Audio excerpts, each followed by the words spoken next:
Alright, what's good YouTube? Prince here, back with another video. As promised, the anti-Lili guide. And this video is pretty much going to cover why most people lose to Lili and what are your better options against this character and how to properly fight against this character. Because first off, I'm pretty sure I'm tired. You guys are pretty much tired of stuff like this happening to you guys. Right? Or even worse, something like this happening to you guys.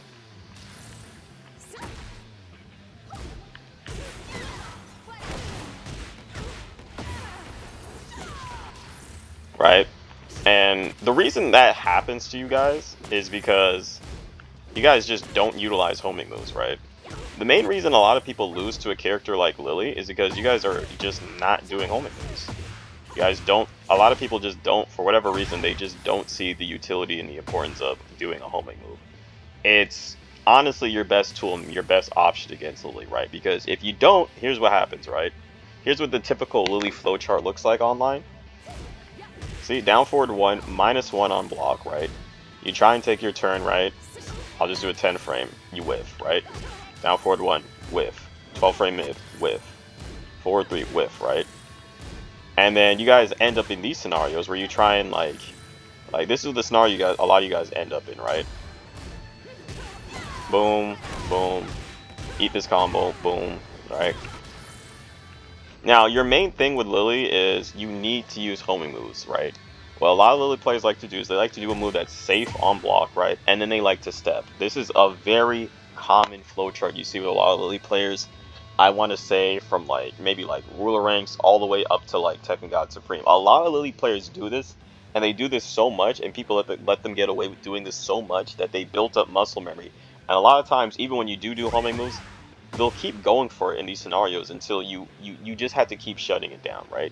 So one common thing is, like, if for those of you guys that are new in Tekken or don't understand when to step in Tekken, essentially what makes Lili have good movement is that most characters traditionally can step at -1, can step at -2, can step at -3, can step at -4, can even step at -5 on block depending on what their opponent goes for. Lili is one of the few characters that can actually step while at -6, right? And that's pretty good in this game. Lili's not broken by any means. She does have weaknesses. I'm just going to start with her strengths. Her strengths are she has amazing movement, probably the best movement in the entire game. And she has solid whiff punishes, and for the most part, she can be played very defensive, and it works, right? A lot of people complain like there's no defense in Tekken 8, but if you want to have a character that has good defensive options, Lili has good defensive options. If you want a character with good active defense options, Asuka Kazama is probably your go-to character, right? So we're going to cover a situation, right? Like I said, you can step at -4, right?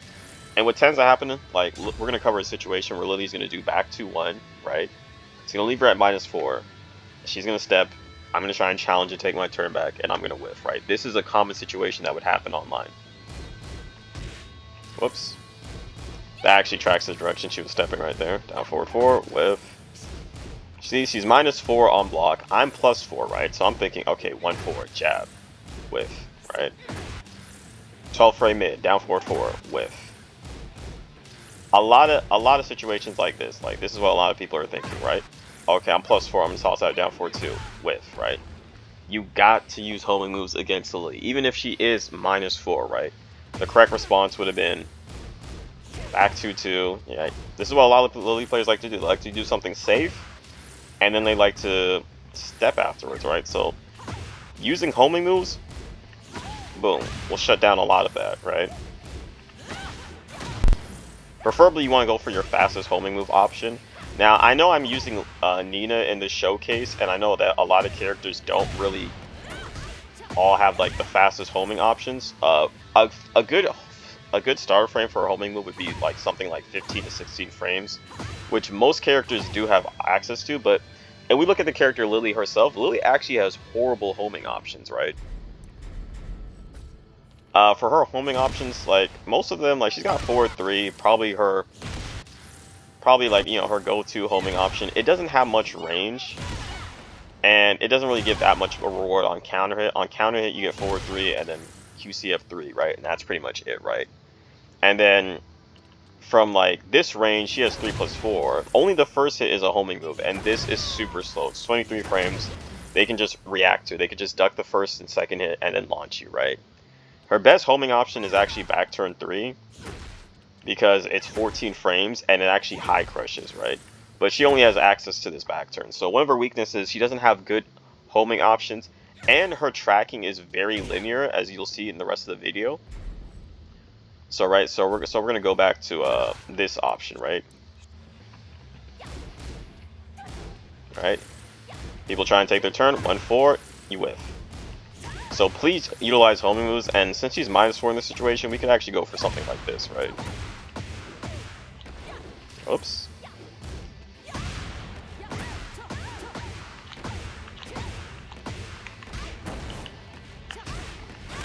Right. But that's only because she's like -4 in that situation, right? If she was at 0 or -2, this would probably be my go-to homing option, or back to 2, right? And if you don't really have the best homing moves, one thing you can do in Tekken that a lot of content creators don't really tell people is, it's not just homing moves that track.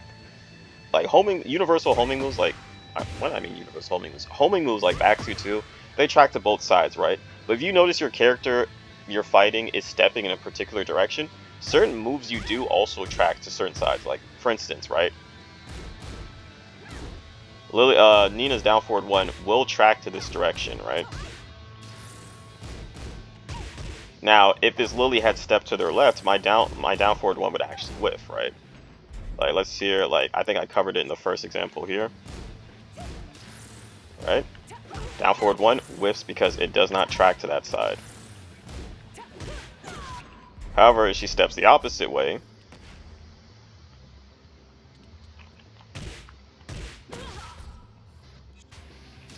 my down forward 1 will track to that side, right? So if you guys don't actually have the best homing move options, one thing you can do is, if you have understanding and knowledge of your character, you can try and toss out moves that are fast that track to the side that they're stepping. And if you just straight up just don't know which way they're stepping in general, just toss out a homing move, right? Like Nina's 1+2, whatever your best homing option is, that's going to be different for other characters. So we're going to move on with the rest of the. We're going to move on. Also, Lili herself doesn't really have the best tracking, so that is something you can actually use against her. This is down forward 3 on block +3 scenario. I'm -3. I don't really necessarily have to take anything. I can actually just step and just launch, right? So that is one option, but her down forward 1 will track me if I try and step to my character's right. So I would have to step left in this scenario to avoid it, right? That's just showcasing how, like, if you don't have the best homing move options, you can either try stepping with Lili to make her whiff, because her tracking isn't the greatest either. And the next thing we're going to talk about is cartwheel. Like I said, Lili is one of these characters that if you don't utilize homing options, right? If you don't utilize homing, or if you don't step, if you're a very stationary player and you just hold back all day like this, right? You're gonna just allow Lili to get in for free, right? And I'm gonna cover how to deal with a cartwheel.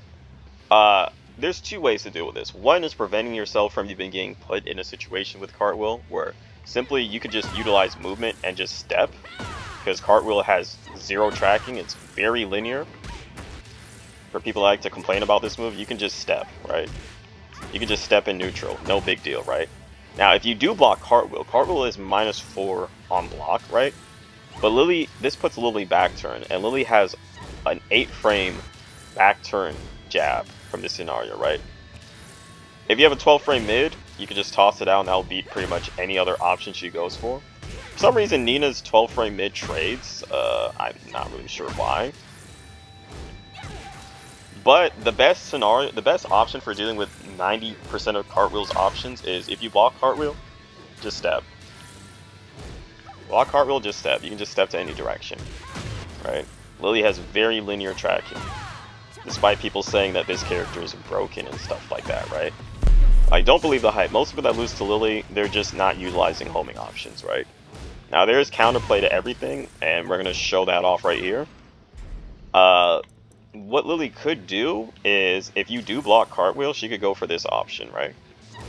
They actually gave Lili a back turn homing option, which she didn't have before. So this actually did make Lili better, because now you can't just simply just, oh, I'm just gonna sidewalk cartwheel all day after I block it, right? And what makes this homing option good is because it high crushes. So you're thinking, okay, she's minus 4, jab. No, this high crushes, right? However, this will always lose to any mid option you go for, right? I'm doing Ivory Cutter right here, a 15 frame mid, and I'm beating all her options, right? This is why I say if your character has a good 12 frame mid, just go for this option. This will beat pretty much any option she tries to retaliate with, right? But stepping will pretty much beat all her options after cartwheel, except for back turn 3+4, and obviously she also has a power crush from back turn. Whoops. Back turn 2 comes out at 14 to 16 frames. Whoops. So, right?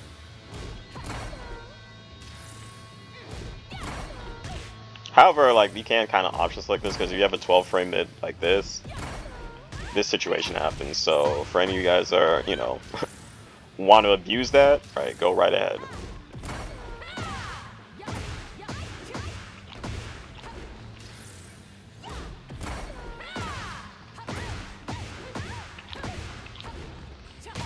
Alright, moving on, right? But most case scenarios, again, like, you can beat 90% of our options just stepping. You can just step right, because this back turn 2 does track a little bit to this side. You got to be like on point to step in that direction. You got to do it really quick, right? Best case scenario, just step right every mix-up option after cartwheel.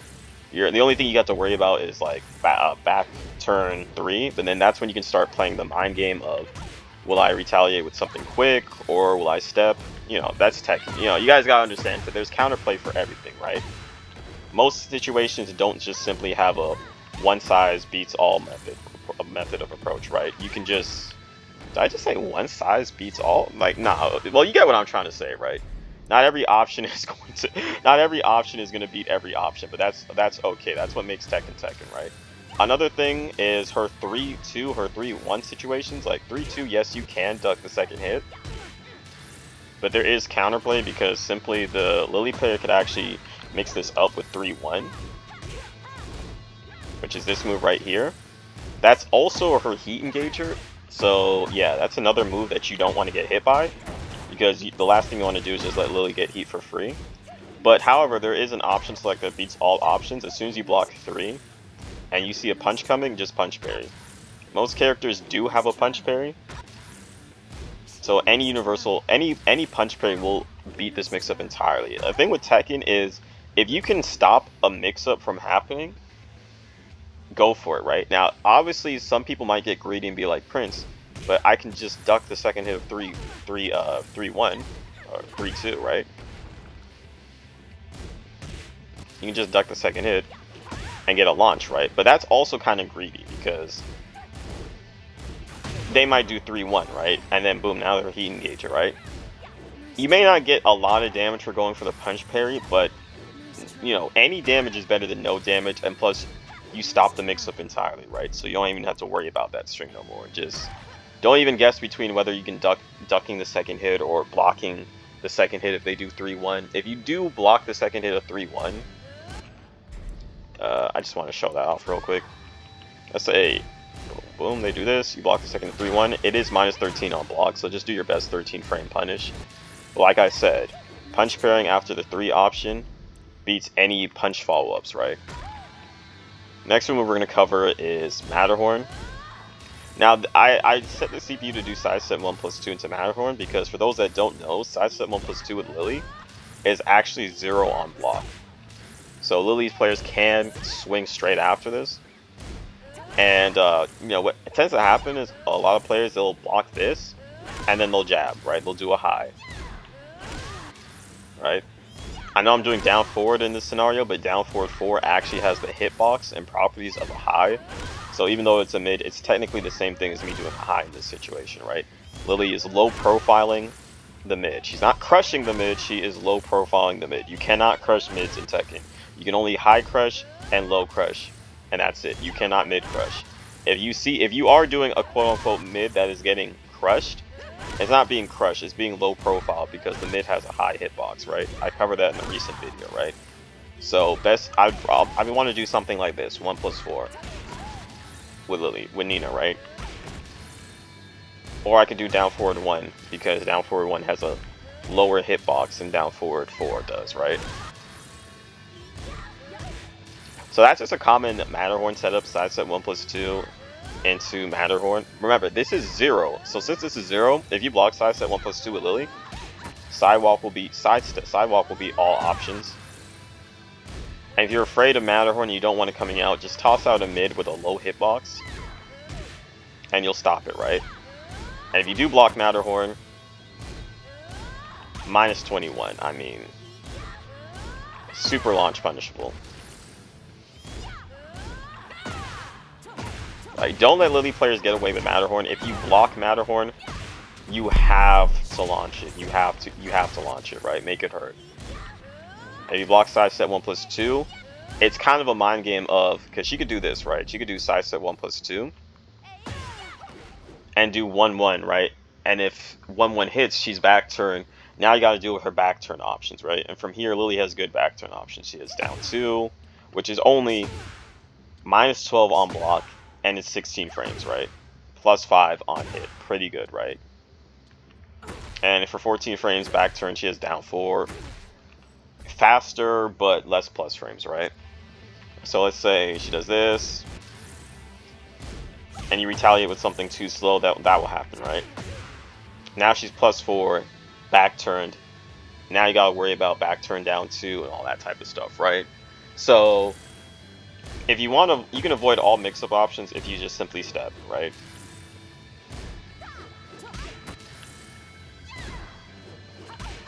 Because this is a mix-up that you will see online. So that's pretty much your response to that, right? Also, another thing too, I see a lot of people in intermediate ranks, they don't punish this, right? Back turn 1+2. Now, I understand in Tekken 7, this move was like -9. Or this move was like essentially yeah, it was -9. It was around -9 or -10. Like, the only instance it put you in crouch, the only way you could punish it was to dig jab, right? Some characters could do this to punish, right? Tekken 7, you would just kind of punish it with dig jab. Now it's -11 for those that don't know, so you can just while standing 4 punish this, and just take your plus frames, right? Please punish this move. I know it's not like you get a big punish off of blocking this move. You don't get to launch or anything, but damage is damage, and you guys should always take it when you can. Plus, you know, while standing 4, you're gonna be plus, so now you can start your offense. You can start doing stuff, right? So make sure to punish back turn 1+2, right? Don't just let Lili players just get away with doing that for free, right? And also, her slide has new changes, right? Her slide, -18 on block. Very, very unsafe, right? They did make her slide a lot faster, so it is harder to react to. Her slide actually in Season 1 used to be reactable. Now, you're not necessarily going to be able to react to this move, right? However, if you don't block the slide, which is launch punishable, -18, it's only -2. It's -2 on hit for Lili, right? So you're +2 whenever you get hit by the slide, right? So you can actually use that to your advantage, because a lot of Tekken players that don't realize that not every low is actually plus on hit, right? So you can challenge, right? You know, if you have like a Magic 4 combo, you could probably go for that. If you think they're going to swing immediately and you know their timing. Or you can just step, right? Stepping is a very viable option against Lili, right? That's the thing she could do from here is a jab, and we could just step and just blow her up, right?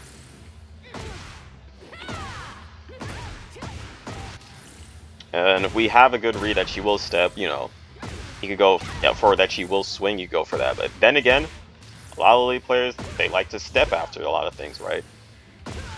So you can just step with them, right? Because if you're stepping with Lili in a situation like this, you are at a frame advantage because she is -2 on hit on the slide and you're +2, right? And if you do block the slide, boom, launch punishable, right? Now another obvious thing too, I want to get the obvious stuff out of the way. You know, while standing 1-2, the second hit is a high. You definitely want to duck it. Because now Lili can after you block the high, she can actually just propel forward, and now you might actually have to worry about a mix.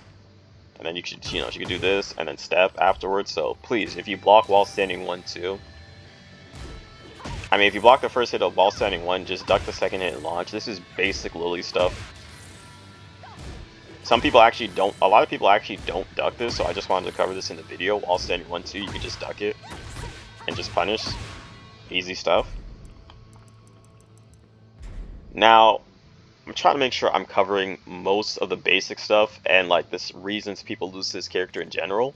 Just to reiterate, use homing moves. If she does something safe on block, right, you're gonna most likely see a lot of homing moves. You might see sequences of Lili where it looks like this. Right, you know, she might do down 3, only +1, not really scary or anything like that. Not really that big of a deal. And then they might start doing stuff like down 3, down 4, step, right? Try and retaliate, step. Like, this is what most Lili pressure looks like. Lili's players tend to lead their offense with move, did it hit, swing. Was it blocked, stepped, right? Oops, hold up, cord. Right? I try to swing, damn, I'm negative again, right? If I block, and I try and swing immediately. Oh, down forward, hold on, let me do down forward 1, because down forward 4 is like, not the best example, right? Like, this is what basic Lili pressure looks like. Down forward 1 tracks that direction, right?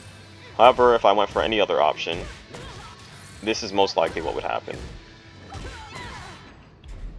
So when you're in the matchup against Lili's players, you want to condition them to stop stepping you constantly, right? You want them to second guess when they can step against you, because once you get them to second guess when they're able to step against you, then you can actually start playing mind games with your opponent, right?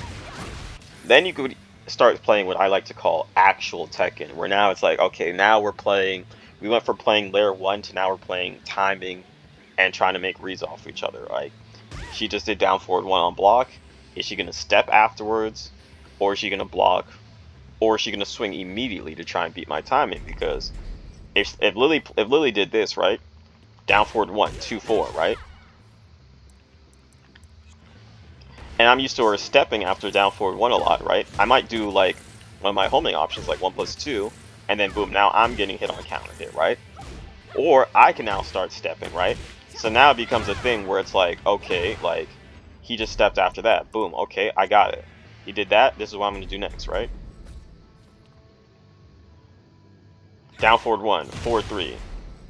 Whoops, I don't think I recorded that. Down forward 1, 4-3, right? Now you start playing this mind game of, okay, I got you, I figured you out. And then you gotta start mixing it up now. See, that's what Teken is supposed to be about, but most of you guys that are watching this video, unfortunately, you don't get to actually play the higher layers of Teken, right? You guys are still stuck on layer 1, which is essentially this. Oops. This is essentially like this is layer 1 of Lili, right? 2-4, right? Down forward 1, sidestep, hop, kick, right? You're trying to retaliate, get your turn back, right? And boom, you're getting stepped. You're trying to retaliate, boom, you're getting launched, right? You guys are stuck at this layer because you're not utilizing the option of homing moves. You got to use homing moves. You need to use homing moves in this game. Like, the higher you rank up in this game, the more important the homing moves are going to be, right? And obviously some homing moves, they got like great properties where like they are counter hit launchers. Some just give you chunky damage, like back 2-2-2, wall splitting, counter hit, 12 frame homing option. But you guys need to use homing moves. It is essential to fighting Lili. And I understand, like, okay, I'm using Nina. Nina is a character where I feel like she has a full complete homing game, where in sense she can do a homing move from range 4, 3, 2, and 1, right? And obviously range 0, because range 0 is just back 2, 2, right? So like with other characters, right? Let's say I don't know, like, what's another character? I'm trying to think of a character that has bad homing options besides Lili. Okay, well, I can't think of one off the top of my head. Alyssa doesn't really have bad homing options, right? But her fastest homing move is 13 frames. Her slowest homing move is back 3, which is 20 frames. Second fastest is 16 frames. Most characters have at least a homing move within 15 frames to 16 frames, right? That's for most characters, right? So, right? Okay, I feel like Lili's gonna step after down forward 4, after down forward 1. Boom. Step. You know, homing move.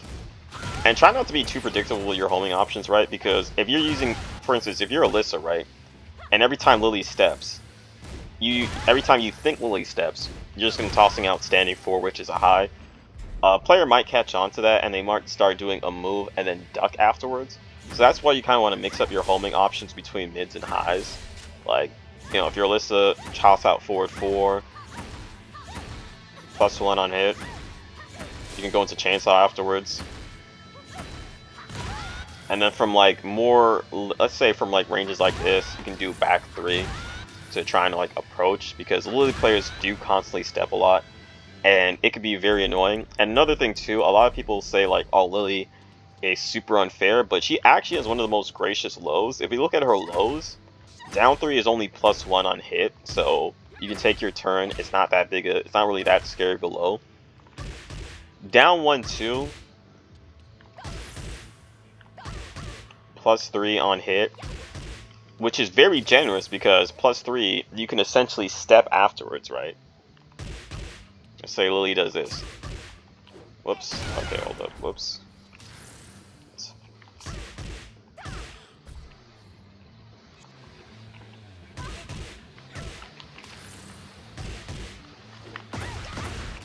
You can step. So she still has to think about her follow-up, right? Boom. Step. Punish, right? A lot of her lows are pretty generous on hit and on block, right? Her best low is back turn down 2, because it's 16 frames, you cannot react to this, and it's only -12 on block. But she has to be back turn in order to utilize this.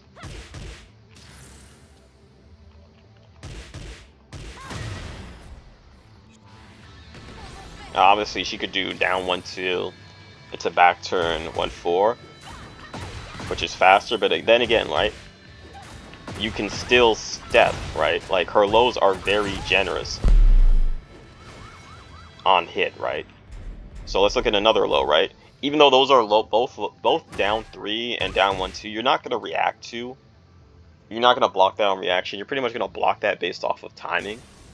Even if you do get hit by these moves, it's okay. Don't panic, right? Because you can still step, or you can just block, right?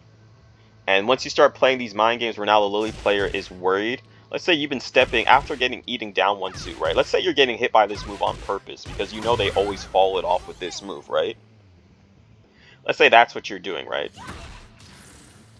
And let's say they do like, okay, I'm tired of that, right? Like, I'm not gonna let him get away with that, right? This time I'm gonna do down 1, 2, right? I'm gonna do down 1, 2, forward 3, right? Because they're tired of you stepping constantly, right?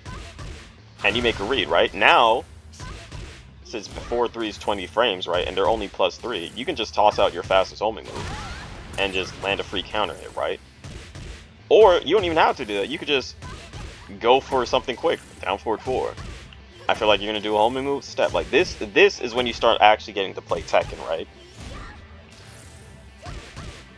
Okay, and let's say now they catch on to that, alright? Like, okay, now I'm gonna do down 1, 2, back turn 3, right?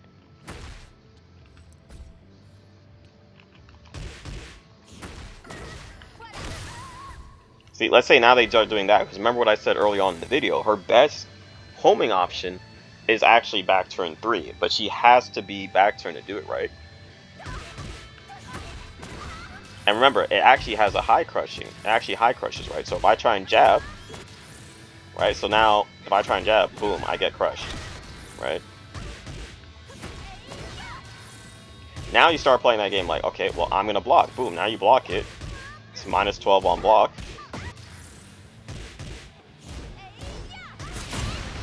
See, this is what Tekken's all about. Tekken is actually about timing and conditioning your opponent to play in a way that you want them to play, so it's easier to actually exploit their defense and their options, right? Their defense and their offensive options, right? That's what you want to get to, right? But before you can even get to that layer of Tekken, you must establish to the other player that you do actually know the matchup. So that's when you guys can actually start playing Tekken, because if you don't know the matchup, they're not going to play Tekken with you. Your opponent is just going to play knowledge checks with you. They're just going to run rampant with knowledge checks and just do stuff like this, right? All day. Right? All day, stepping. Like you're just gonna be caught in this the entire time, right? You need to have matchup knowledge in order to force your opponent to actually start playing tech and actually force your opponent to start thinking, right? And for a lot of players, they built up a lot of bad habits off of flowcharting, like I covered in a earlier video. And for most players, if you're ever fighting a player and let's say they do this, right? Let's say their flowchart is that they always do something like this, right? Whoops, wait, hold on. Let's say they always do this, right? They always do this, right? They always try and do this, and then they want to start like, you know, mixing up with this, right? That's let's say they always do wall standing 1-2, right? And you're probably thinking to yourself, right? No matter how many times you duck the second hit and launch, they just keep doing it. The reason they keep doing it is because muscle memory. Flowcharting is 90% just muscle memory. That's what it is, right? And sometimes when people panic, they actually default to their instincts. And what is instincts also kicks into muscle memory, right? So they'll just start doing what they've been doing the majority of the time they play this game, right? So that's why no matter how many times you duck a move like this and show them that you know the matchup, they keep doing it. It's because they just have conditioned muscle memory, right? So for them, their option is they either adapt to what you're doing or they just die. And most of the time, a lot of these players, they just die in the matchup because they're unable to break their own flowchart. They just keep doing it, right? So to reiterate, use homing moves after Lili players do safe options, right? Try and step with them if you don't have the best homing options, because I understand not every character in this game has not every character has a 13 frame homing option like Jin or Alyssa. Not every character, most characters don't have a 12 frame homing option like Back 2 by Nina. Most characters don't have homing options from every single range from range 3. Well, not that range 3 to range 0 is the only ranges. Obviously, there's range 4 and 5, but not every character has a homing option from range 1 and range 3 respectively, right? Not every character has like the best of homing options, right? But every character, well, most besides like maybe Jack or whatever, but like in Bears, but like most characters can step. If you don't have a good homing option, remember certain moves that you do track to certain directions, right? So if they're stepping to your character's left, and let's say you don't have a fast homing option, you can do a move that has fast starter frames that actually tracks that direction, right? There's counterplay for every scenario, right? But like I said, before I get off track, I want to go back to her lows. We already covered down 3, down 1-2. She doesn't have most of her lows that are fast on block. They either fast on block. Most of her moves that have fast starter frames, they don't give Lili a lot of plus frames. Down 3 is fast, but not much plus frames. Down forward 3, just as fast as down 3, but again, it doesn't give any plus frames. It's -2, right? Down 1-2, right? They have to go. If they want to use a good homing option, they have to go back turn, right? Otherwise, it's only +3, meaning you could step any option they try and go for, right? And again, the second hit of down 1-2 is a high. So if you get a good read on down 1-2 and you block down 1-2, you can block the first hit of the low, then duck for the second, and then launch Lili. So she's pretty much risking her life just to do a move that only gives her +3, right? And then another move, right? Lili doesn't have any hard knockdowns outside of entering heat and going for Feisty Rabbit, right? Because Feisty Rabbit without heat, again, +3 on hit, right? and forces her to go into crouch. She has no homing option from full crouch, right? She can't do any homing options, right? The fastest thing she could do from crouch is while standing 4, right? So let's say she does this, right? And she follows it with while standing 4, right? Oh my god. Did I not turn it on? That's the fastest thing she can do. And boom, what can we do? We can step. Her fastest option, we can step it. She's +3. Step. +3 on hit. +3 on hit, right? Whoops, hold up. Step. Sidewalk, step, right? So sometimes this is actually a strategy I use. Sometimes if I know what my opponent likes to do after a certain low, I will actually let the low hit me on purpose just so I can get more damage off of it, right? And again, let's go to another low, right? Notice how that none of these lows that I covered, none of them knocked down on normal hit, right? So you also want to be calm against Lili. Don't mash, right? Most people tend to mash against certain characters because they're scared and they don't know the matchup and they're panicking, right? Now let's cover another low Lili has, right? She has down back 3+4 and down back 4. Both of these lows, I did a video on what makes a low reactable. These are lows that you can just straight up block on reaction, right? Down back 3+4, 24 to 25 start frames, completely reactable, right? It does knock down, right? Which makes it scary to get hit by. Because now you guys have to worry about Oki. But again, reactable. And obviously you can react to down back 3+4. You can definitely react to down back 4. You're not even going to see these lows. You're not even going to see down back 4 at, let's say, Teken King, the God of Destruction. But you will see Lili players try you with down back 3+4. And again, the low is reactable. Super reactable. If you're getting hit by this, you either have bad reaction time, or the connection is probably like 120 ms or something, right? Which means it's a bad connection, right? But then again, you guys shouldn't be running it back in ranked if the connection is not good enough for you to block seeable lows, right? And I'm blocking this low really late to try and showcase how bad this is on block, how bad this move is on startup frames, because it's super reactable, right? And it's launch punishable on block, right? So obviously you block it, punish, down back 4, even slower. Yes, her only 2 lows that knock down on normal hit are fair because you can react to them. They're reactable. All her lows that you can't react to do not knock down on normal hit. So you still get to play Teken, because essentially knocking your opponent down and trying to play Oki, you're preventing them from playing the neutral game. You're preventing them from playing a ground game, right? Because you're just making them guess with Oki and what you're going to do, right? But Lili doesn't have a single low that knocks down on normal hit outside of heat, right? Outside of heat, that will knock you down. All her moves all her low options that will knock you down, they're in heat, which is this Spicy Rabbit 3, right? This will actually knock you down, right? And then they can do whatever, right? And it'll knock you, and on counter hit, it becomes a launcher, right? And then her last low I wanted to cover is this low right here. Root of Evil, forward, 22 to 23 starter frames. +4 if she doesn't go back turn, right? Let's record that again, right? And then we'll end the video. +4 doesn't go back turn. You can go back turn. If you go back turn off of this, she's +10. Now you actually just have to respect her, right? Because at +10 and back turn, you're not stepping at +10, right? She doesn't even have to worry about doing homing options. You're just not gonna step her, right? So you have to respect her. If Root of the Evil hits you and she goes back turn, right? You just have to respect her, right?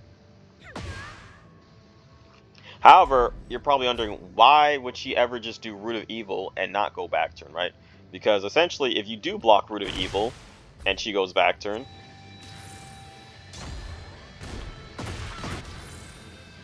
you can get a free launch.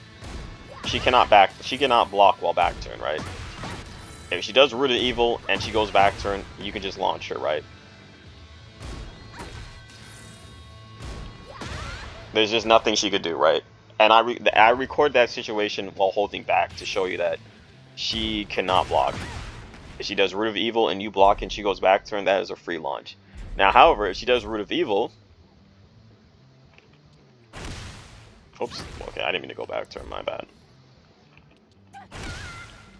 She can block. You can actually punish her, right?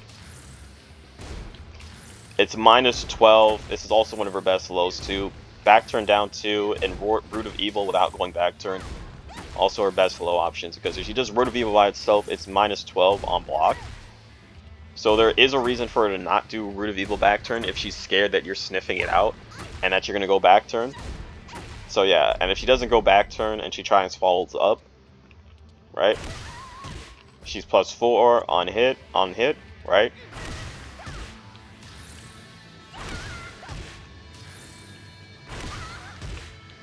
I mean, in this situation, it's harder to step here, honestly, right? If she does go, you can try and step. But again, +4, it's not that scary. She can also do this, right? Her down forward 4 is also up 13 frames, so she could do this. And they actually buffed her down forward 4, where now it actually is natural. Obviously, you can step it. But if down forward 4, if the first hit of down forward 4 hits you, you cannot block the second one, right? So I'm going to get hit by the first. I could not block the second one. However, down forward 4 on the hit, it's -2. So Lili's at a frame disadvantage. And if you block the second hit of down forward 4, -13 on block.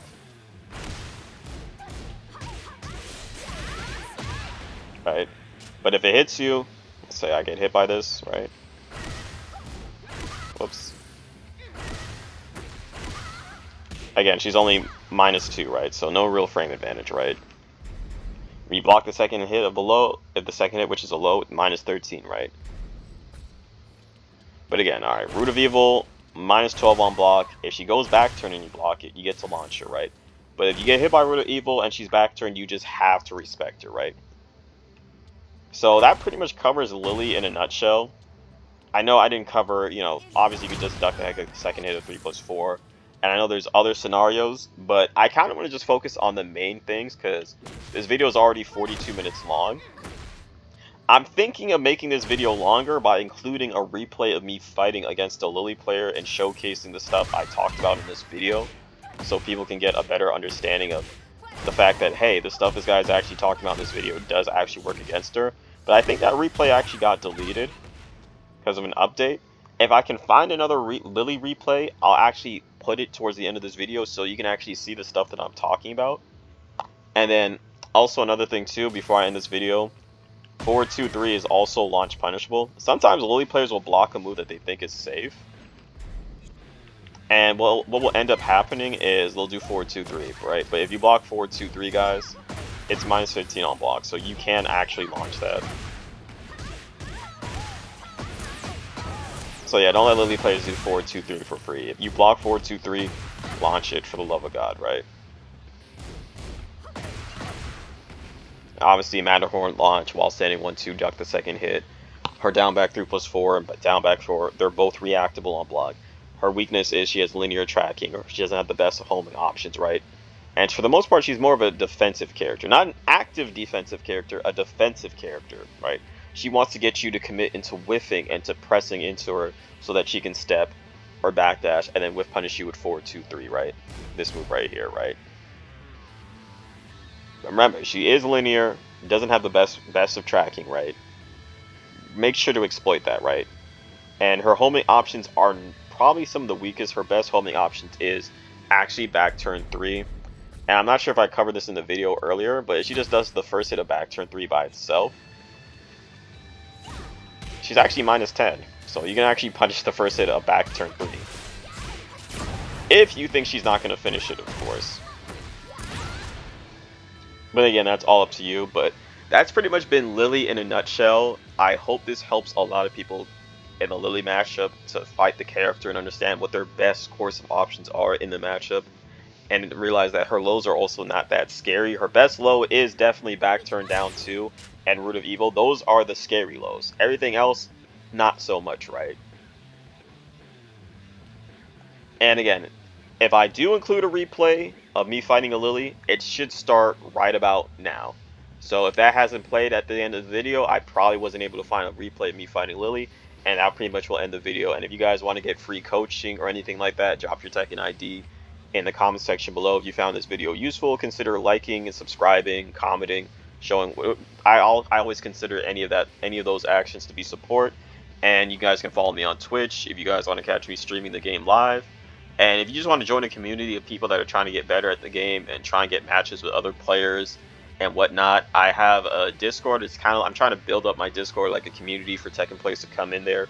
Even if you guys don't play Tekken 8 and you don't like Tekken 8, we have like Tekken 7, Tekken Tag 2 emulators that you can go. You can try to find players that are emulating Tekken Tag 2 or T6. Look for them, play against them, join my Discord, all that good stuff, and I'm out.